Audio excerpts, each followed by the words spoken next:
हमारे चैनल में आपका बहुत बहुत स्वागत है। सभी को मेरा नमस्कार। आज हम सुनेंगे जितिया व्रत कथा, जिसे जीव पुत्र का व्रत कथा भी कहा जाता है।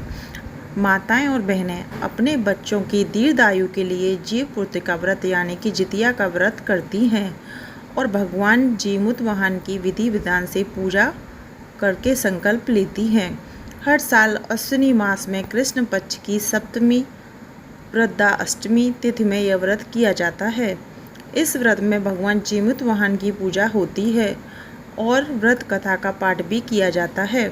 मान्यता है इस कथा का पाठ करने से आपके बच्चों की आयु लंबी होती है और साथ ही उनके जीवन में राजा के समान राज्यभोग प्राप्त होता है। आइए व्रत कथा शुरू करते हैं। एक बार नैमिषारण्य के निवासी ऋषियों ने संसार के कल्याणार्थ सूत जी से पूछा, हे सूत, कली काल में लोगों के बालक किस तरह दीर्घायु होंगे, सो कहिए। सूत जी बोले, जब द्वापर का अंत और कलयुग का आरंभ था, उसी समय बहुत सी शोककुल स्त्रियों ने आपस में सलाह की थी कि क्या इस कलयुग में माता के जीवित रहते पुत्र मर जाएंगे। जब वे आपस में कुछ निर्णय नहीं कर सकी, तब गौतम जी के पास पूछने के लिए गईं। जब उनके पास पहुंची तो उस समय गौतम जी आनंद के साथ बैठे थे। उनके सामने जाकर उन्होंने मस्तक झुकाकर प्रणाम किया। तदंतर स्त्रियों ने पूछा, हे प्रभु, इस कलयुग में लोगों के पुत्र किस तरह जीवित रहेंगे? इसके लिए कोई व्रत या तप हो तो कृपा करके बताइए। इस तरह उनकी बात सुनकर गौतम जी बोले, आपस में वही बात कहूँगा जो मैंने पहले से सुन रखा है। गौतम जी ने कहा, जब महाभारत युद्ध का अंत हो गया और द्रोण पुत्र अश्वत्थामा के द्वारा अपने बेटों को मरा देखकर सब पांडव बड़े दुखी हुए, तो पुत्र के शोक से व्याकुल होकर द्रौपदी अपनी सखियों के साथ ब्राह्मण श्रेष्ठ धौम के पास गई और उसने धौम से कहा, हे विप्रेत, कौन सा उपाय करने से बच्चे दीर्घायु हो सकते हैं? कृपा करके ठीक ठीक कहिए। धौम्य बोले, सतयुग में सत्य वचन बोलने वाला, सत्याचरण करने वाला समादर्शी जीमूतवाहन नामक एक राजा था। एक बार वह अपनी स्त्री के साथ अपनी ससुराल गया और वहीं रहने लगा। एक दिन आधी रात के समय पुत्र के शोक से व्याकुल कोई स्त्री रोने लगी, क्योंकि वह अपने बेटे के दर्शन से निराश हो चुकी थी। उसका पुत्र मर चुका था। वह रोती हुई कहती थी, हाय, मुझ बूढ़ी माता के सामने मेरा बेटा मरा जा रहा है। उसका रुदन सुनकर राजा जीमूतवाहन का तो मानो हृदय विदीर्ण हो गया।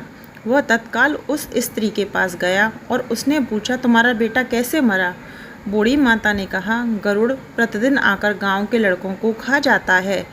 इस पर दयालु राजा ने कहा, माता, अब तुम रो मत, आनंद से बैठो, मैं तुम्हारे बच्चे को बचाने का यत्न करता हूँ। ऐसा कहकर राजा उस स्थान पर गया जहाँ गरुड़ आकर प्रतिदिन मांस खाया करता था। उसी समय गरुड़ भी उस पर टूट पड़ा और मांस खाने लगा। जब अतिशय तेजस्वी गरुड़ ने राजा का बायां अंग खा लिया तो झटपट राजा ने अपना दाहिना अंग फेरकर गरुड़ के सामने कर दिया। यह देखकर गरुड़ जी ने कहा, तुम कोई देवता हो? कौन हो तुम? मनुष्य तो नहीं जान पड़ते। अच्छा, अपना जन्म और कुल बताओ। पीड़ा से व्याकुल मन वाले राजा ने कहा, हे पक्षीराज, इस तरह के प्रश्न करना व्यर्थ है। तुम अपनी इच्छा भर मेरा मांस खाओ। यह सुनकर गरुड़ रुक गए और बड़े आदर से राजा के जन्म और कुल की बात पूछने लगे। राजा ने कहा, मेरी माता का नाम है सैव्या और मेरे पिता का नाम है सलिवाहन है। सूर्यवंशम में मेरा जन्म हुआ और जीमूतवाहन मेरा नाम है। राजा की दयालुता देखकर गरुड़ ने कहा, हे महावग, तुम्हारे मन में जो अभिलाषा हो वह वर मांगो।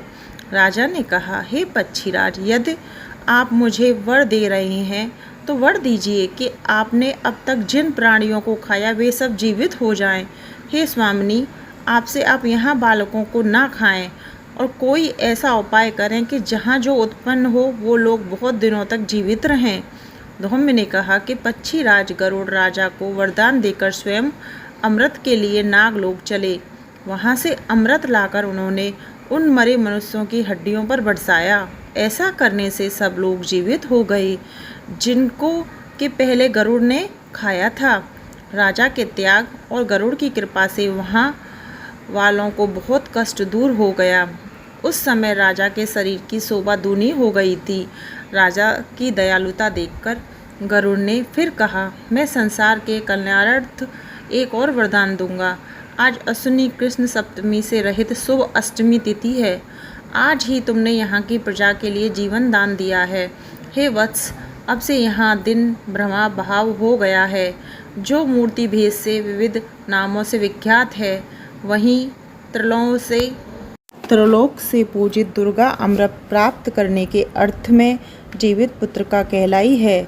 सो इस तिथि को जो स्त्रियां इस जीवित पुत्रिका की और कुश की आकृति बनाकर तुम्हारी पूजा करेंगी तो दिनों दिन उनका सौभाग्य बढ़ेगा और वंश की भी बढ़ोतरी होती रहेगी। हे महाभाग, इस विषय में विचार करने की भी आवश्यकता नहीं है। हे राजन, सप्तमी से रहित और उदया तिथि की अष्टमी को व्रत करें, यानी सप्तमी विब्ध अष्टमी जिस दिन हो उस दिन व्रत ना कर शुद्ध अष्टमी को व्रत करें और नवमी में पारण करें। यदि इस पर ध्यान दिया गया तो फल नष्ट हो ही जाएगा और सौभाग्य तो अवश्य नष्ट हो जाएगा।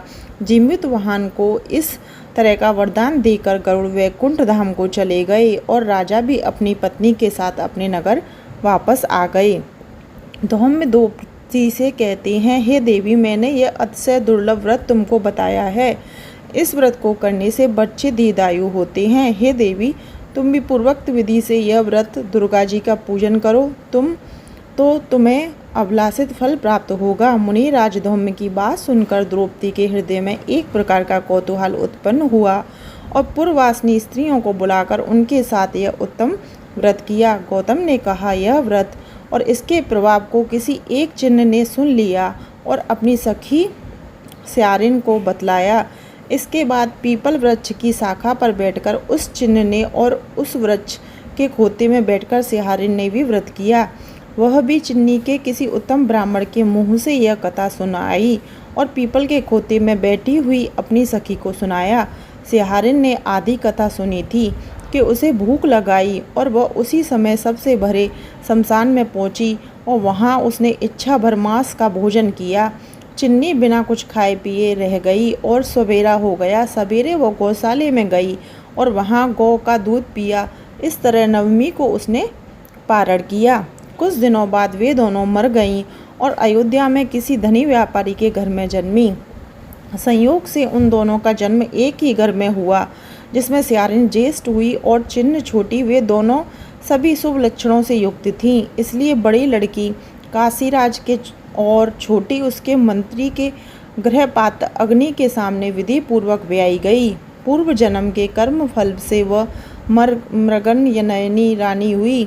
जिसे किसी भी संतान को उत्पन्न करती वह मर जाती और पूर्व जन्म की बातों का स्मरण करने वाली मन्नी की पत्नी अष्टवसुओं के संदर्भ से तेजस्वी 8 बेटे उत्पन्न किए और जीवित रहे। अपनी बहन के पुत्रों को जीवित देखकर ईर्ष्यावश राजपत्नी ने अपने स्वामी से कहा, यदि तुम मुझे जीवित रखना चाहते हो तो इसके मंत्री के पुत्रों को उसी जगह भेज दो जहाँ मेरे बेटे गए हैं, अर्थात इन्हें भी मार डालो। यह सुनकर राजा ने मंत्री के पुत्रों को मारने के लिए कई प्रकार के उद्योग किए, पर मंत्री पत्नी ने जीव पुत्रिका के पुण्य फल से बचा लिए। एक दिन राजा ने अपने आदमियों से उन पुत्रों का सिर कटवाकर पिटारी में रखवाया और वह पिटारी उनकी माता मंत्री पत्नी के पास भेज दिया, किंतु वे 8 के सिर बेशकीमती जवाहरात हो गए और भले चंगे वे 8 लड़के अपनी माता के पास वापस चले गए। उनको जीवित देख राजपत्नी को बड़ा विस्मय हुआ। अंत में वो मंत्री की पत्नी के पास आई और उसने पूछा, बहन, तुमने ऐसा कौन सा पुण्य किया है जिससे बार बार मर जाने पर तुम्हारे बेटे नहीं मरते? इस पर मंत्री की पत्नी ने कहा, पूर्व जन्म में चिन्नी थी और तुम स्यारिन, हमने और तुमने साथ साथ जीव पुत्र का व्रत किया था। तुमने व्रत के नियमों को भली भांति पालन नहीं किया था और मैंने किया था। इसी दोष से हे बहन, तुम्हारे बेटे नहीं जीते। ओ राजरानी, अब तुम भी उस जीव पुत्र का व्रत को करो, तुम्हारे बेटे दीर्घायु होंगे। मैं तुम्हें सच सच कह रही हूँ। उसके कथा अनुसार रानी ने व्रत किया, तभी से उसके कई बेटे सुंदर और दीर्घायु होकर बड़े बड़े राजा हुए। सूत जी कहते हैं कि सब प्रकार का आनंद देने वाला मैंने यह दिव्य व्रत बतलाया है। स्त्रियां चिरजीवी संतान चाहती हो तो विधि पूर्वक यह व्रत करो। तो इस तरीके से जीव पुत्रिका व्रत और जितिया व्रत कथा समाप्त होती है। आपको हमारी वीडियो कैसी लगी ये कमेंट बॉक्स में ज़रूर बताएं। वीडियो पसंद आई हो तो चैनल को सब्सक्राइब करें, क्योंकि व्रत कथा और पूजा विधि की सारी वीडियो आपको हमारे चैनल पर मिल जाएंगी। जितिया व्रत की आप सभी को बहुत बहुत शुभकामनाएं। आप सभी को नमस्कार।